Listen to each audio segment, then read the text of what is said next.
Okay, mga kabunyog, mga kababayan, magandang araw po sa inyong lahat, mga kabunyog. Pag-usapan nga natin itong kumakalat ngayon, nagti-trending sa social media eh. ha? May mga netizens na ah, nagsasuggest kay PBBM, sa kay Marcos Jr. na si Lenny daw ang kuning bagong DepEd Secretary pampalit kay Sara Duterte. Ha?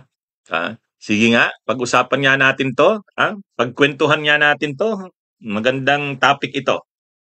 Nung mga ano pa, marami ng kapalpakan si Sara. Dun pa lang sa nung ranking ng Pilipinas sa PISA. PISA ba 'yon? Tama ba ako? PISA survey, yung bagsak ang Pilipinas sa rating, sa performance rating ng mga estudyante sa iba't ibang bansa, ang layo ng ranking ng Pilipinas. So noon marami nang nananawagan na, Sara, mag-resign ka na. Hindi ka naman talaga educator, hindi ka naman talaga bagay diyan sa Department of Education. ha? Marami nang nagsasabi noon na si Sara talagang walang hindi mapapaganda ang education sector dahil sa kanya. Unang-una, pag-upo pa lang ni Sara, kaagad-agad ang programa, toothbrush drill. Imaginin niyo 'yan, toothbrush drill.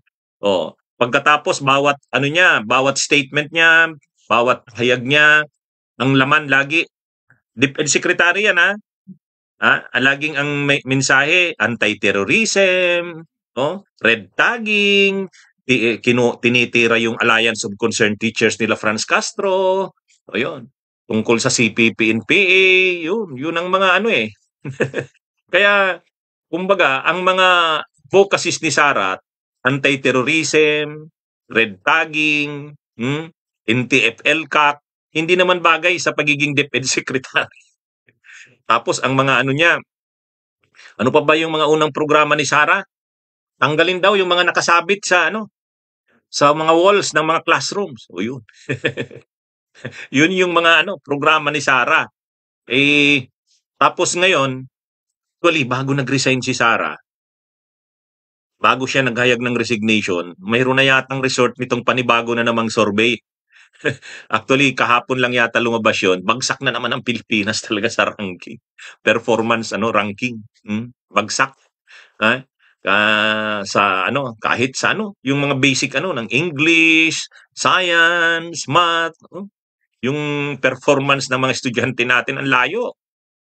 Hindi tulad ng mga panahon na ang Pilipinas ang gagaling ng mga graduate sa eskwelahan sa Pilipinas.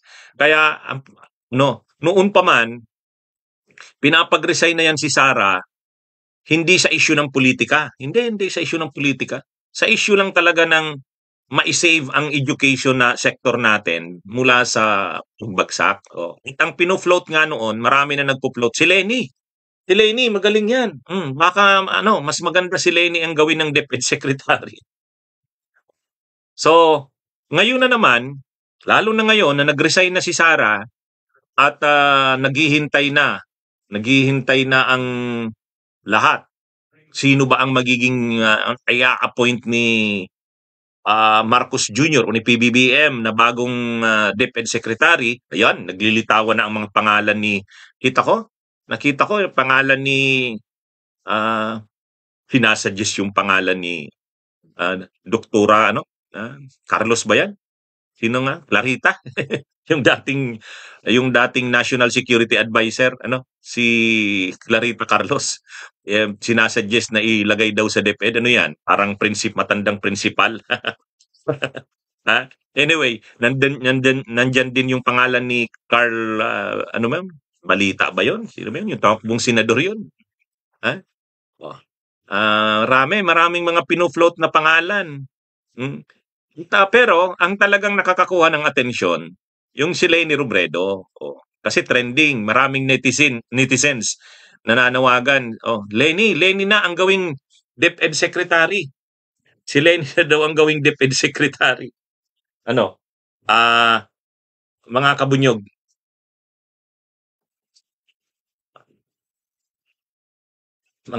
mga kababayan, yun daw ang gusto nila si Leni daw. Ano kaya ang dahilan? Bakit si Leni ang gusto nilang maging DepEd Secretary? Ako ang tingin ko diyan, una, si Leni kasi mabait. Mhm. Matalino. Makita naman natin yung kanyang mga saka yung mga advocacies niya, no? Parang sa mga netizens at sa mga magulang siguro, sa mga teachers, nakikita nila na si Leni ang makakapag-promote ng magandang mga values sa mga estudyante. Parang gano'n, ano? Ako tingin ko gano'n eh. Ano ba yung mga magagandang values sa mga estudyante? Matalino, mabait, hmm, ah, kabaliktaran nga ni Sara eh. Oh, si Sara ang mga tinuturo sa mga estudyante, ano 'yon? Parang military discipline eh. Ha? Parang military discipline.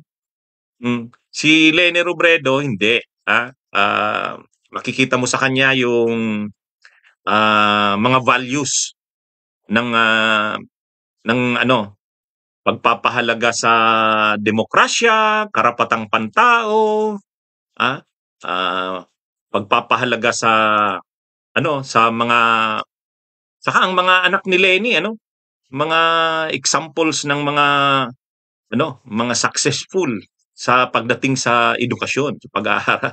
Kaya tsaka makikita mo na talagang kumbaga si Leni mabuting ideal na mother, ideal na public servant, parang magandang halimbawa sa mga estudyante. Hmm?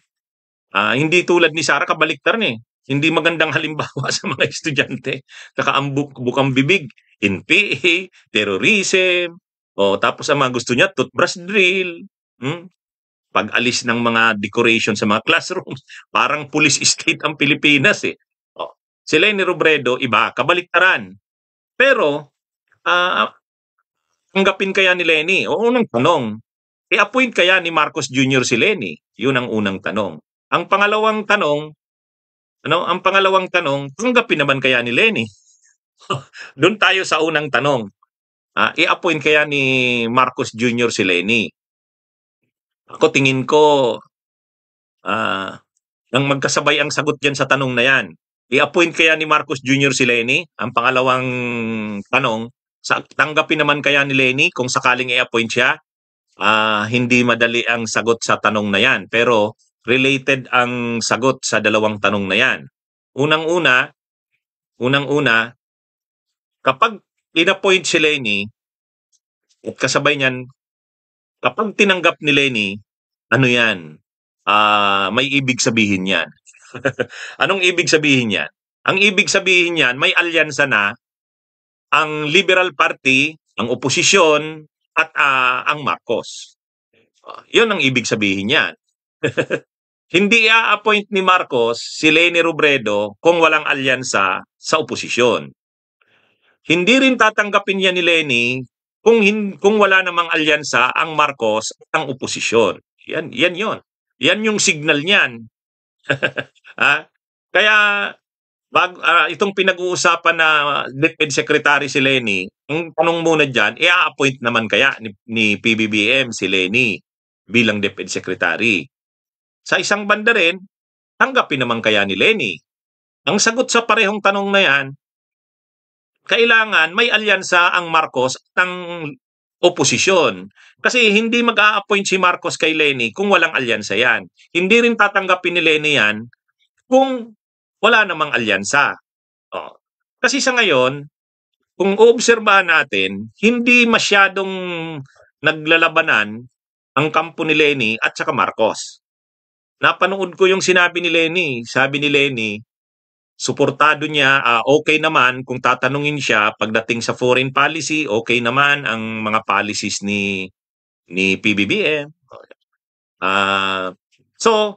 Pero hindi ibig sabihin niyan na may alyansa na. Kumbaga, parang inoobserbahan ng kampo nila Leni ang administrasyon ni Marcos. At sa tingin nila dito, may mga magagandang policies ang administrasyon ni Marcos.